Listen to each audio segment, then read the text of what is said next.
feel like you kind of have a bit more freedom in your life? Yes and no. Maybe it's just what you see on social media. 90% of businesses fail within the first 3 years of being open. What's the biggest misconception about starting your own business? If the passion is not there, it will fail.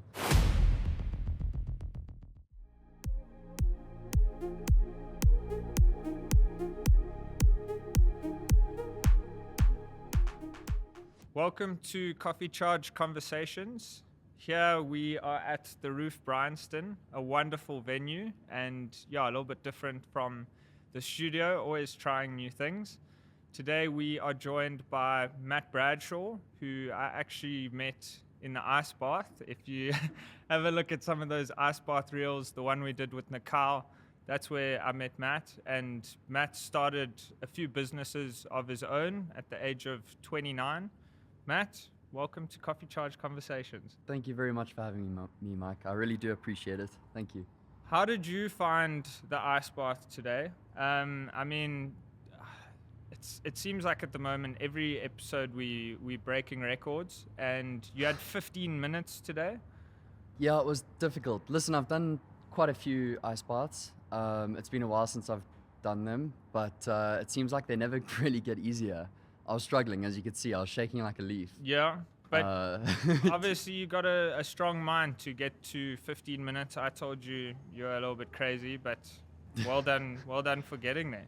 Thank you very much. I do appreciate that. Thanks. So where did a lot of people at the age of 29 or in their 20s, they just get used to that 9-to-5 lifestyle. What got you interested in entrepreneurship and starting something for yourself? I think a major influence for me was my dad. I mean, he's always been an entrepreneur. He owns a car dealership himself, and I've learned a lot from him. So as a kid, even from primary school, I was selling silkworms, to make a bit of extra money, and I found it really exciting and fun. So I've always had that excitement for business. I've really enjoyed it from a really young age. And a lot of entrepreneurs, maybe it's just what you see on social media, but it seems like they have more freedom since they've started their own thing. Do you feel like you kind of have a bit more freedom in your life? So I guess that's a little bit of a two-folded argument. Yes and no. So there is more freedom in the sense that you don't have a boss. However, you do sometimes work on weekends. After hours, you'll get home and there'll be an email. But I will say this, if you're excited about what you're doing, then it doesn't really feel like work. So I'll get home often and there'll be something that I'm too excited to wait for the next day to handle. Yeah. So I'll find myself watching TV on the couch, and then I'll pull out my laptop and handle stuff that I'm excited to do. So yeah, it has afforded me freedom for sure, but I would say you have to be excited about what you're doing. So do you think passion kind of plays a role in that? Do you feel like you almost have to be passionate about your business that you start in order for it to be successful? Definitely. If you're lacking passion, you're not going to last long because the hours are long, and especially initially, it can be a very jarring experience when you don't have the client base. You're still learning lessons. You're bumping your head and making expensive mistakes where it costs you time but also money. If you're not passionate, then you're not going to be able to weather those storms. So passion is definitely, I would say that's probably the foundational, the most important thing about starting your own business. And what role does face-to-face interaction have in business? I think COVID hit everyone, with a bit of a storm, and all of a sudden everyone, including varsity students, were doing lectures online, and I think everything became a bit virtual and perhaps a bit disconnected. Yeah. How do you think that's the face-to-face interaction, what role does that play? So I feel like we've lost a lot of that face-to-face interaction as a result of COVID, and we actually briefly had a conversation about this before the podcast. Yeah. I'm quite passionate about this topic. COVID made it a lot easier for us to go virtual. people weren't going into the offices anymore. We were doing a lot of Zoom calls and things from home, and it was great because we needed that. So, you know, how can I say? Technology came in and stepped up to the plate and filled that gap. Now that everything's opened up again, I do feel like we're losing a bit of that that authentic connection. Yeah. So to give you an example, I mean, if you're standing in the line at a coffee shop, just for example's sake, everyone's on their phones. You know, you're not connecting with people that are within the line. So yeah, there is a definite disconnect currently, I've found. Yeah. So when you put yourself in a situation where, for example, say you're in a sauna where people can't have their phones, yeah, you realize you start connecting with all these different personalities and different people, and that's really cool. Yeah, I mean, everyone's got so used to, you know, you want food, you go the convenient option, you order Uber Eats, and I think face-to-face interaction has kind of just died in a way.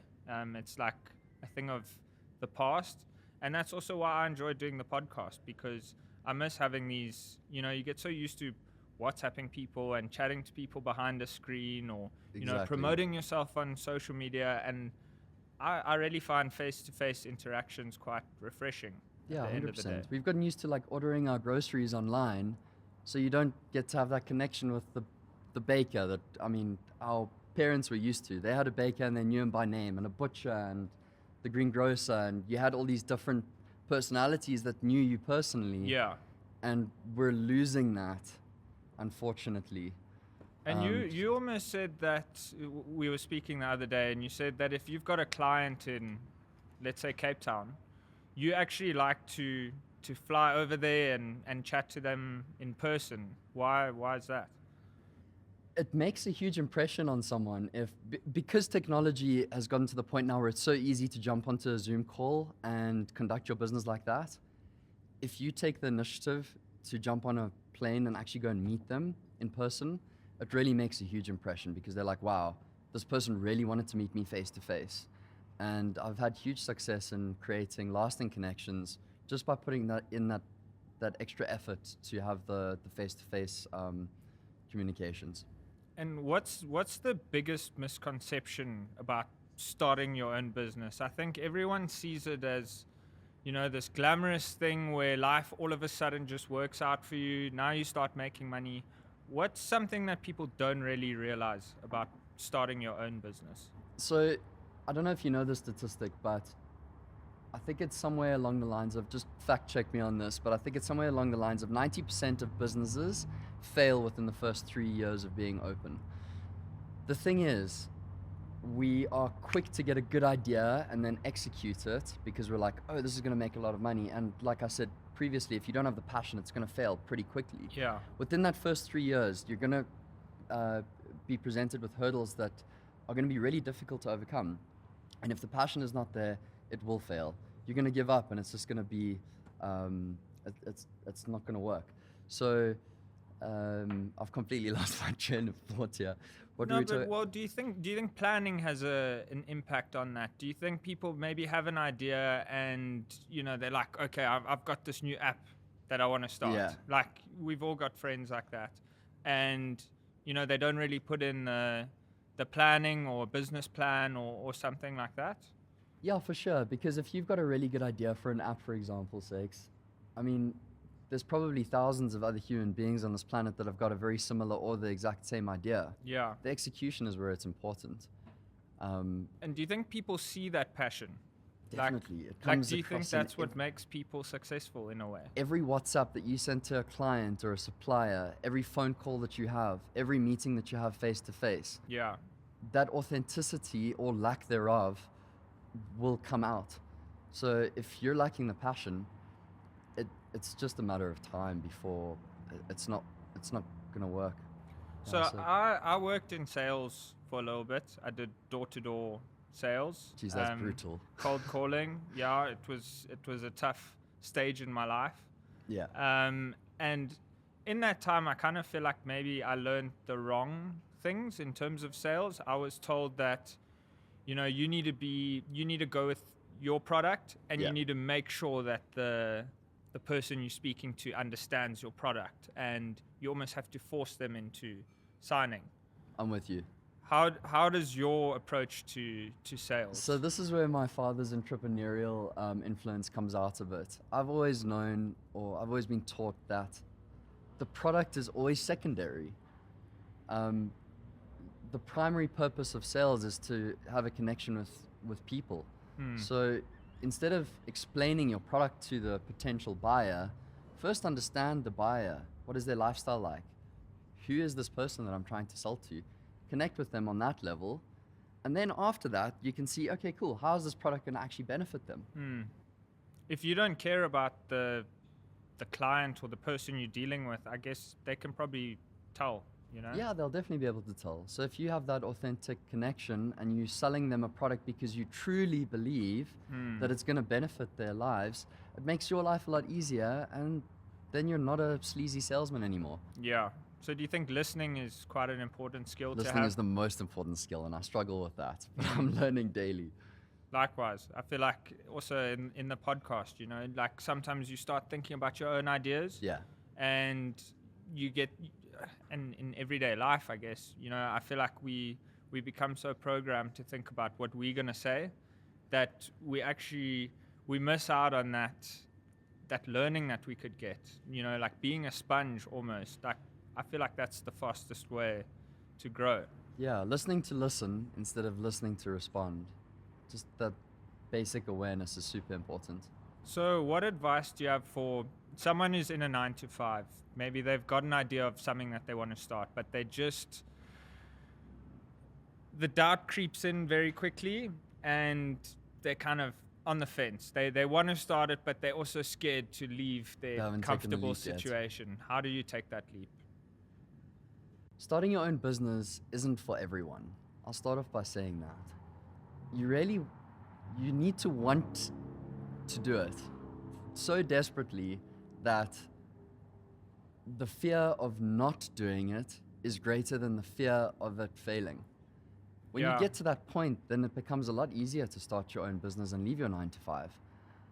It is a very scary leap, but sometimes the fear of remaining the same is greater than the fear of change, and that's when you'll be able to do it a lot easier. And what's the opportunity cost to starting your own business? Like what kind of things do you miss out on? What kind of things do you miss out on? Okay, so if you're starting off a small business by yourself, generally speaking, you're not going to have a lot of staff, and you're not going to start out with a big team around you. So it can get quite lonely. Honestly, you're grinding by yourself most of the time, and you're trying to make connections and speak to people, and it is quite tough, especially in the beginning. So there's a social aspect that you're missing out on. Yeah. And you do feel like it's you against the world, and that can be really difficult. But over time, you get used to it, and it's just a different way of living your life, and you get to make really great connections. There's a lot of people that I deal with on a daily basis where I'll just go and see them at their offices and spend some time with them just because I've got nothing else to do, and some opportunity will always bolt onto that. Yeah. So you do learn to overcome things like that, but that is difficult. Money, if you don't have cash flow, that can be super stressful. Yeah. You've got bills to pay. Everyone's got bills to pay. Sometimes it can take a few months before you're making any kind of a profit, and that's difficult. And then you're fighting the demon in your head telling you, geez, maybe this is a bad idea. You're losing money every month. That's tough. Yeah. That is tough. And you gotta put your head down and work and ignore that inner voice and make it succeed. So you mentioned opportunities. Do you feel like we create our own opportunities, or do you feel like opportunities come to us? You definitely create your own opportunities. I love that about life. If you're lacking opportunities, it's really simple and easy to change that reality. It's just about putting yourself out there. If you're going to work and you're spending your day at work, and then afterwards you go home and you watch Netflix and then go to bed, where are you expecting to get opportunities from? If you're waking up in the morning and you're going to gym before work, all of a sudden you're opening up a world to a whole bunch of people that are waking up early, for one, so they already have the right mindset, and they're exercising. It's a really good group of people to start socializing with. And if you do that consistently for months, just in that gym pool, for example, there will be opportunities. Then if you start playing paddle, for example's sake, then there'll be more. Yeah. You can always put yourself out there to make your own connections and create opportunities. I mean, if you're wanting to work from home, instead of working from home, maybe go to a coffee shop. Yeah. Then you have a bit of a human interaction with the barista, and you're sitting next to someone and you chat and they ask, hey, what do you do? Okay, I do this. Oh, maybe there's an opportunity for us to connect like that, or maybe we could do this together. Okay, cool, interesting, get that contact. Maybe nothing happens from it, Yeah. but you'll never know unless you try. So just put yourself out there. You can't do that from being at home. I think a lot of people make that mistake with the word, like there's a lot of confusion, I think, around the word manifestation, where Yes. people will sit at home and they'll say, I want the Ferrari, I want the Lamborghini, I want the nice house, the insane wife, like insane looking wife. And they don't really do anything to get in that position. Their daily habits are exactly the same, but they want this other life, but they're not putting in those, doing those things to meet those kind of people, like you say. Exactly. A lot of people think that manifestation is like this airy-fairy concept of like you think about something long and hard enough and it will come to you, when it's really not like that. So for example's sake, if you've got a positive outlook and mindset in life, you're going to be attracting the like-minded people, but also positive situations in your life as well. The reason for that is, if you, for example's sake, so you can actually try this out. If you try and manifest red cars or even purple cars, something like a little bit weird, because you're now thinking about, oh, okay, cool, I'm manifesting purple cars, you're going to see them everywhere. That's not to say that there's more of them because you're thinking about it, but you're now open to the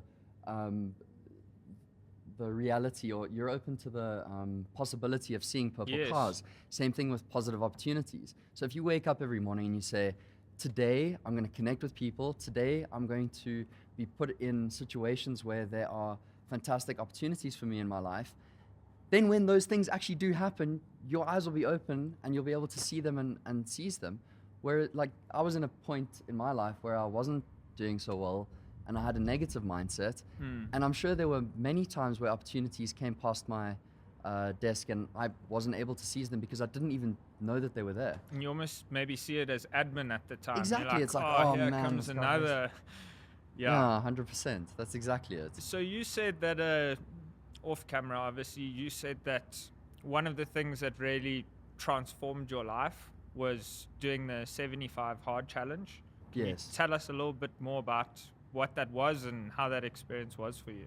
Yeah, so I had this realization in my life that it sounds a bit strange to say out loud, but it's almost like there's two instances of me.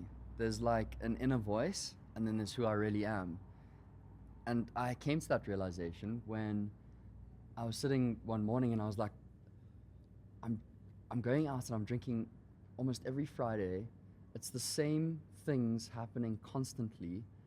I don't think I can bear to live like this anymore. Like, I can't bear to. You wanted a new life circumstances, I guess. Yeah, you weren't happy with your current environment being the same all the time. Exactly. And a couple of weeks prior to that, someone mentioned the 75 Hard Challenge, and I remember very distinctly thinking, people that do that challenge obviously don't have any fun in their lives, and they're quite dull and boring people. Like, who would do that? That's no fun. Yeah. You can't drink. There's no sugar in your diet. You have to drink 4 liters of water a day, 2 workouts a day. You can't, how do you... You have to take a photo as well, don't you? Yeah, like yeah. a progress Progress selfie every single day. And one of those workouts has to be outside. Outdoors, yeah. So it's 2 45-minute workouts. One has to be outdoors, one indoors. They have to be separated by at least 3 hours. Okay. So you can't exactly go for like an hour and a half run. That would only count as your one outdoor workout, for example's sakes. And there's no cheat days. So if you get to day 74 and you forget to take a progress selfie, as much as that's the silliest rule, you start Yes. at day one. Oh, and another thing, you have to read 10 pages of a non-fiction book every day. So it really gets you into this mindset of, hey, I need to, of this like positive mindset where you want to grow, and you've got narratives of all these great authors coming into your mind, and it's expanding your vision, and it's making you more open to opportunity. So I decided when I was at this point where I was like, I can't bear to live like this anymore. I decided, let me see if I can just do one day. Just let me see what it's like. And I failed on day one because I forgot about the sugar thing, and someone had some fudge flying around, and I tasted a bit, and I was like, oh, damn, okay, failed. Yeah. Day 2, I failed. I didn't drink enough water. Day 3, I failed because I forgot to take the progress selfie. It was on day 3 where I decided, I was like, I've had enough of this. All I wanted to do is complete one day. Surely I can do one day. Yeah. Day 4, I got through it. And at the end of day 4, I was like, man, that felt so good. Yeah. It was so good to be able to go to bed that night and say, I ticked off all of the boxes. I was able to do one day of 75 hard. And I was never meant to do day 2. Yeah. I was never meant to do day 2, but I woke up on day 2 and I was like, let me see if I can just do a second day. And I didn't fail from that day all the way through to day 75, and it completely transformed the way that I thought about life, pretty much. That's amazing. And I mean, in such a short space of time, I mean, 75 days is a long time to do a challenge like that, for sure. But if you think of it in the bigger scheme of things, I mean, that's short. 2.5 months. 2.5 months. 2.5 months. I mean, you changed your life around in 2.5 months. What was the catalyst moment? What was happening in your life that, all of a sudden you went, I'm gonna do something like this, that you perceived it in a certain way, and you thought people who did that were crazy. Yeah. What changed your mind? I didn't have enough self-respect. I didn't respect myself at all, actually. I was just going out with mates and drinking, and that was my life. And I decided that I wanted to respect myself again.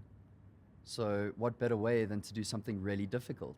Because then after I've done it, I can be like, hey, you did that. And I really believe that the biggest form of self-respect is delayed gratification.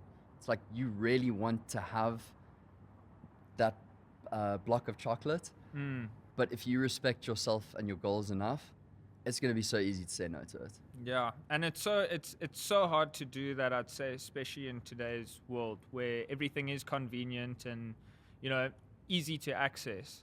And even social media, you just get so used to that algorithm of, as you wake up, you're on your phone, you're checking, scrolling, might not even be anything that you're really interested in. But that delayed gratification, I think, is definitely becoming something we talk about a lot more. Yeah, tell me something that you remember from a week ago on Instagram. Like one thing that stood out. Yeah.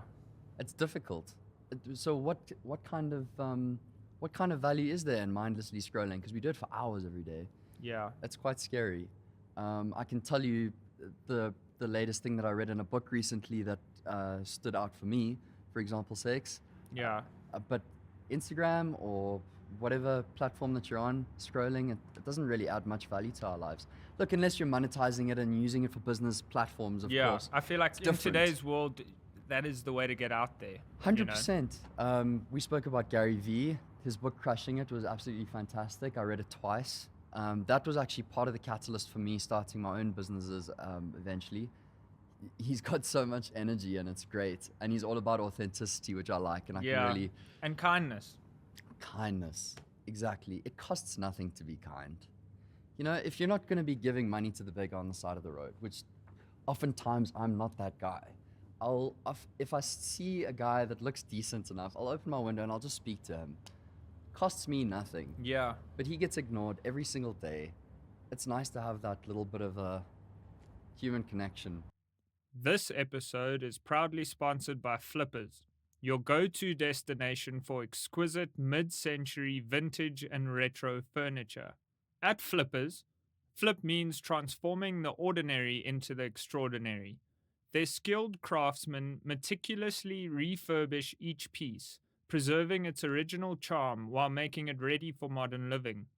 With a strong commitment to sustainability, Flippers brings new life to furniture, ensuring that every item is both stylish and environmentally conscious. Flippers specializes in buying and selling mid century, retro, and vintage furniture, as well as sourcing unique pieces for homes, hotels, and restaurants. In 2024, they expanded their collection by creating their own signature pieces, including Scandinavian inspired bar stools and Constantia chairs, marking an exciting new chapter in their journey.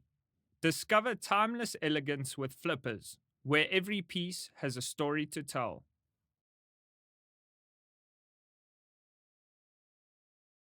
And so, going back to the 75 hard challenge.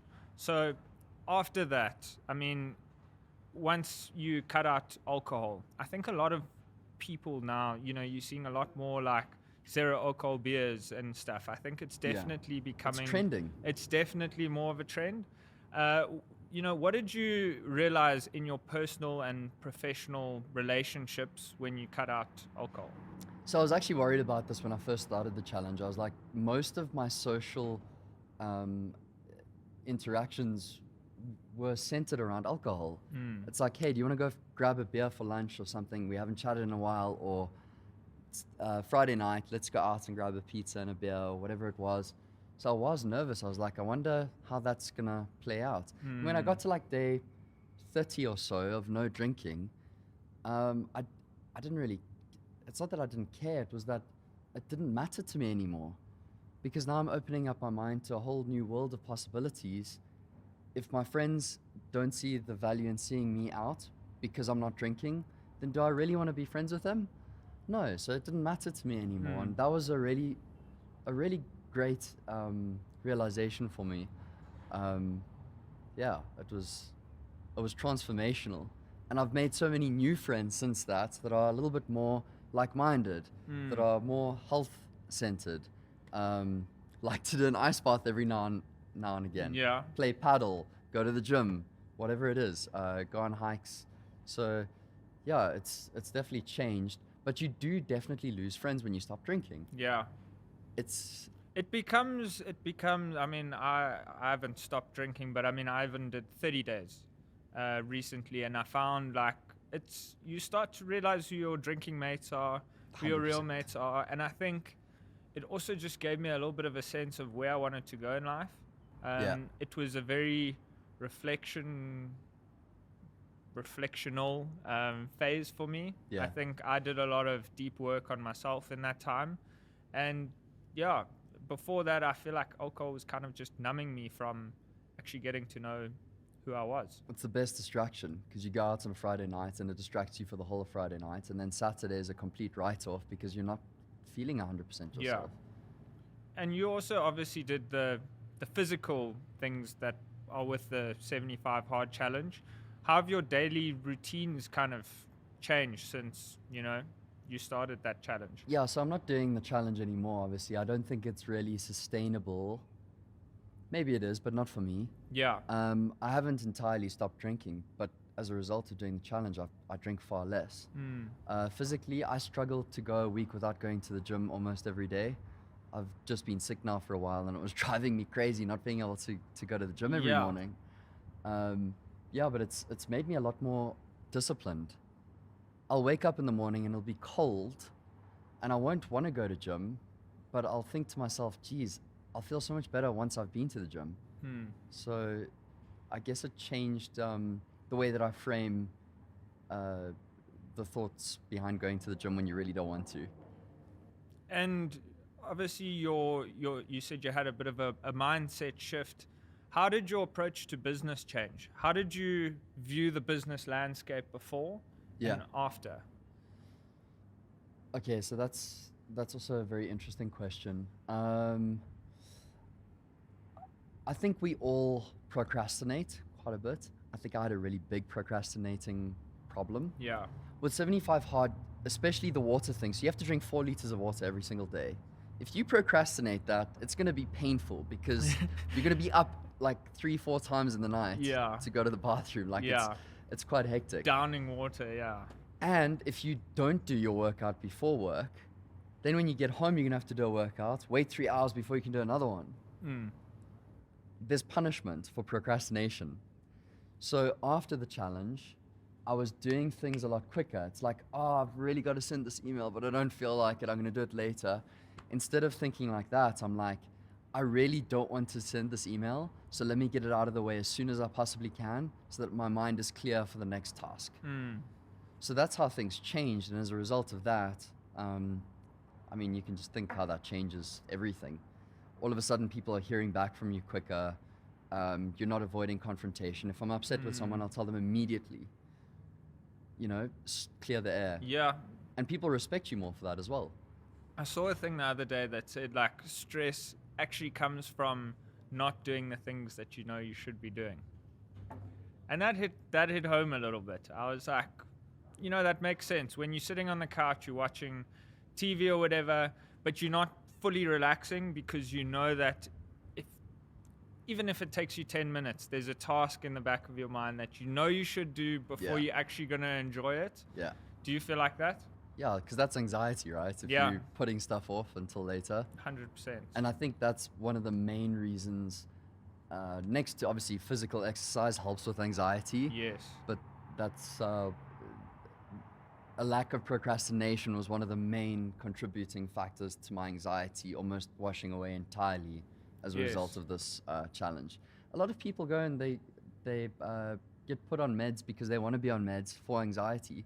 But if you just think about, okay, cool, where does my anxiety actually come from? Try and handle those things first. Yeah. Are you exercising? No. Okay, well, maybe you should try that. Go for a walk. There's this, I forget the exact name of the scientific concept now. I forget. I'll remember later. But if you go for a walk, you're setting yourself in motion. So you're setting your own body in motion. Okay. So there's imagery that's coming past your eyes and your brain is processing that. When that is happening, the part of your brain that processes anxiety shuts off. So a lot of anxiety can literally be dealt with by going for a 45-minute walk. Wow. It's as simple as that. You know, there are cases where that's not going to help. Yeah. Obviously. But have you tried all of these things? Have you tried to exercise? Have you tried drinking enough water? Are you asking me personally? No, I'm saying in general. No, I'm just saying in general. So you said that with anxiety, that was something you struggled with a little bit. I'm sure everyone in this world has a certain amount of anxiety, some worse than others. I mean, anxiety has definitely been something that I've struggled with, and overthinking, procrastination, all of that. And I think mental health is becoming something that's, well, you know, it is becoming something that's much more talked about these days. Yes. Why is mental health important to you? And what changed for you mentally since you decided to change your life? Mental health is more important to me than my physical health. The reason that I go to gym almost every day is to ensure that my mental health is on form. If you're not looking after your mental health, life becomes gloomy. When you're feeling happy and excited about life, I mean, that's what we all want. We all want to be happy, right? With bad mental health, that's really tricky. Everything just looks gloomy. The most amazing opportunity can be presented to you and you don't even realize it because you're so stuck in being anxious. Yeah. But I also do believe that we need to reframe the way that we're talking about anxiety, because anxiety is there for a reason. There's a reason that our brains are programmed to be anxious in certain situations, right? Yes. So if we reframe it to say, okay, cool, I'm anxious for a reason now, then you can actually address it correctly. Sometimes because we're procrastinating, we're anxious. So the anxiety is there to say, you need to stop procrastinating. Yes. So anxiety can be a super positive thing because it can light a fire to say, hey, like, wake up. Yes. You need to sort this issue out. And a lot of us just like say, oh no, well, there's clearly a problem here. You need to go on meds. Where it could be like, okay, no, you're anxious because you're not speaking to your friends and family about things that have upset you in the past, okay, that's legitimate anxiety. You need to speak to your mom, for example. You need to speak to your friends that have upset you. You need to sort those relationships out. Yeah. And I feel like it's channeling that anxiety into something good. Like anxiety can really eat you up if you let it. But also sometimes that anxiety, I've found for me, when I've got anxiety, it means I'm usually stepping out of my comfort zone. And it's like, Yes. it's almost a sign to myself that, Mike, you're going to do something that's probably going to grow you.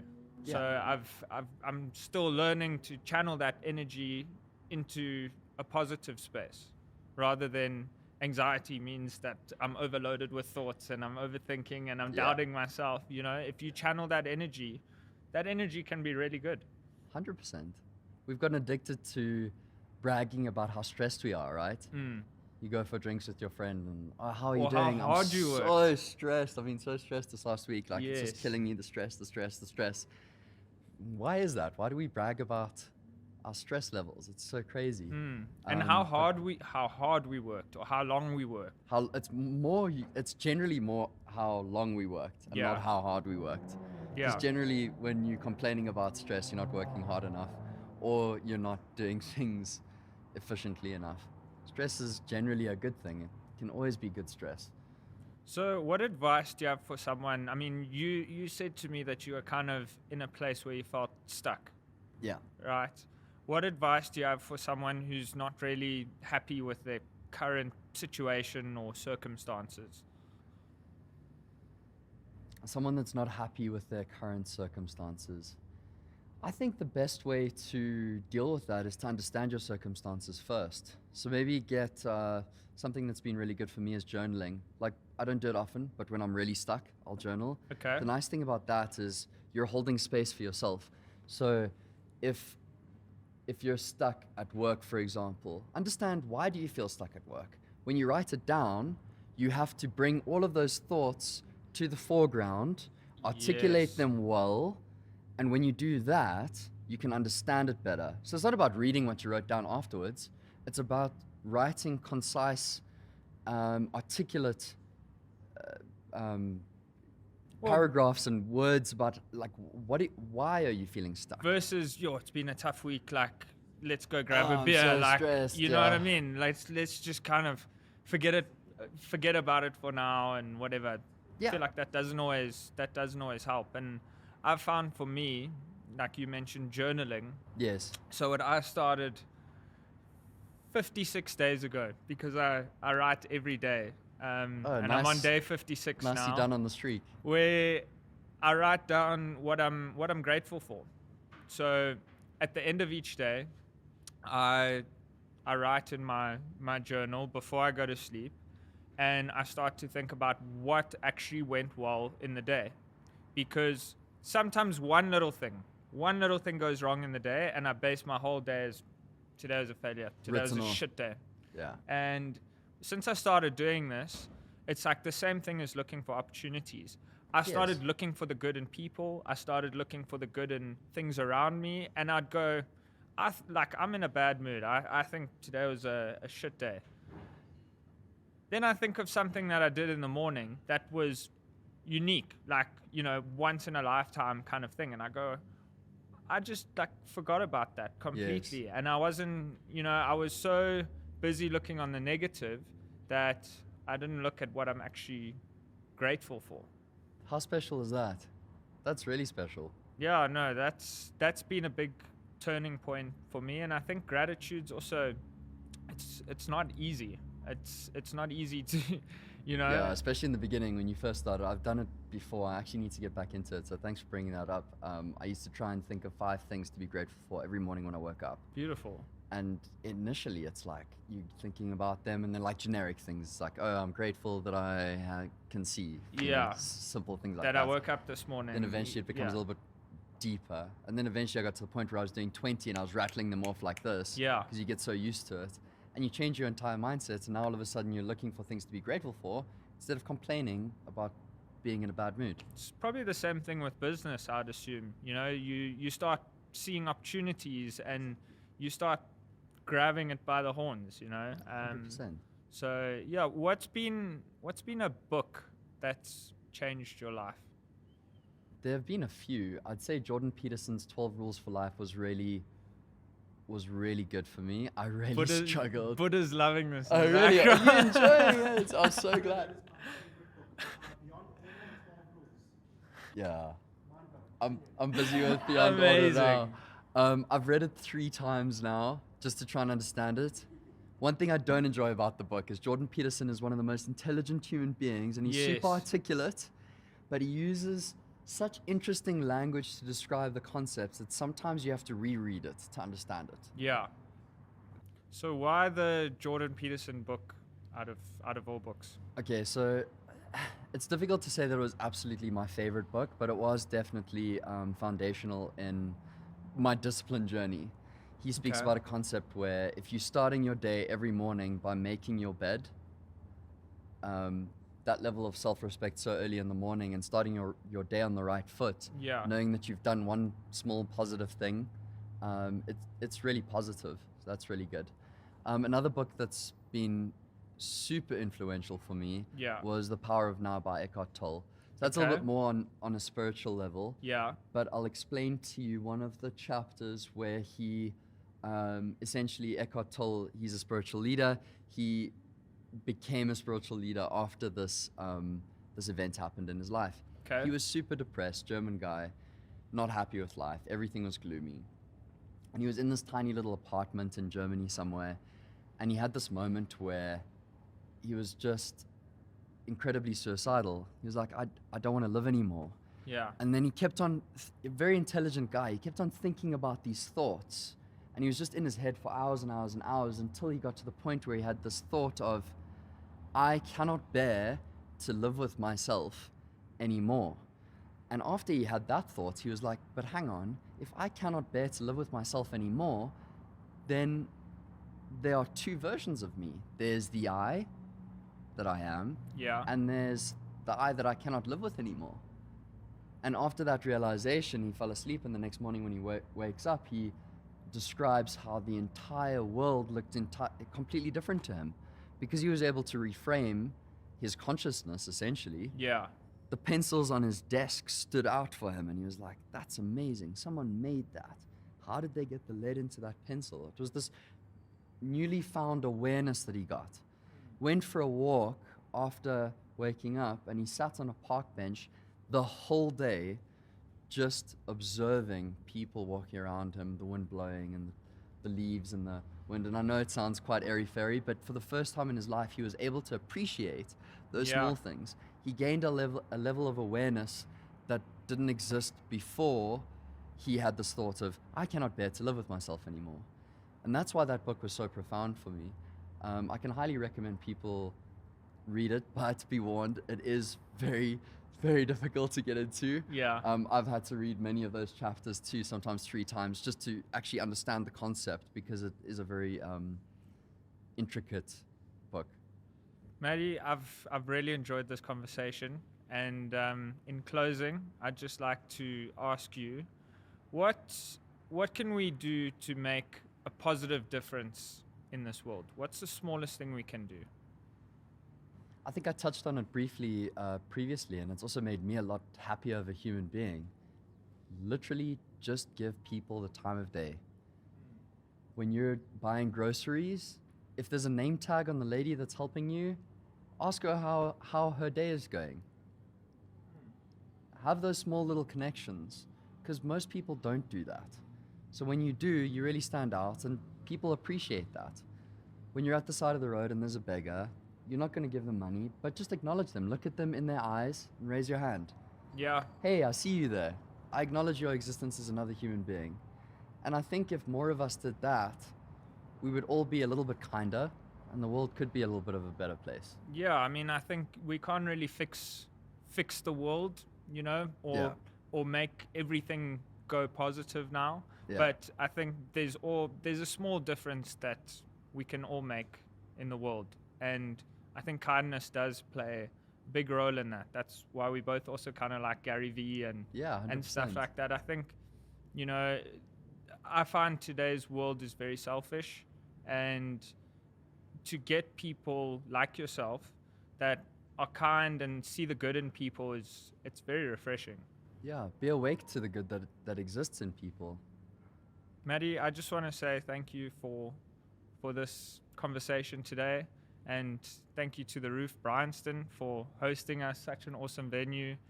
Thanks once again to Real Global Productions. Yeah, thank you guys. You guys are have amazing. been great. And yeah, Maddie, this has been awesome. Thank you for having me. I appreciate it. Since the moment I met you at the ice bath, I feel like, I could see you as such a good person. And yeah, I'm sure that shines through in today's conversation. Thank you.